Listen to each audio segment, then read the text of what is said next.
এইটুকু বয়সে সিগারেট খাওয়া শিখছো না? তোর জন্য আমার মান সম্মান সব শেষ। সেলিনা, এখনো সময় আছে, তোমার ছেলেকে শাসন করো। এরপরে যদি আরেকদিন শুনি যে সিগারেট খাইছো, সেদিন ওর খবর আছে বলে দিলাম। মাইন্দির রেরভো, আজকে বাড়তে আইয়েলা তুই। তোরে যদি আর লাগে নাটা নাইছি, হ্যাঁ কইছি কি আলার ফলার গোষ্ঠী বিড়ি খাওয়া হেকছো, কে আর দেশে গিয়ে বিড়ি দাঁড়াইছো। আজকে তোর মায়েরও বানামো। তোমার পড়াশোনার পিছনে এত টাকা খরচ করার পরেও যদি রেজাল্ট খারাপ হয়, তাহলে আমি মানুষের কাছে কিভাবে মুখ দেখাবো বলো? মাস্টার গেলে প্রাইভেটে 300 টাকা স্যাপ দিয়ে গুনিয়ে দি, এর মধ্যে পরীক্ষায় পাইছো 3.5।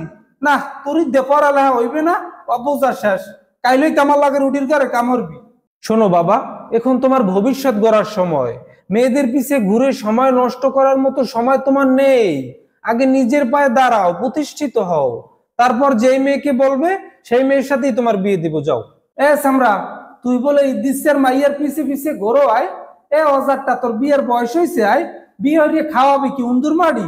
আলার ফলার গায়ে গনে গুঁড়ো করার গন্ধ যায় নাই, এর মধ্যে চোখ ফুটে গেছে।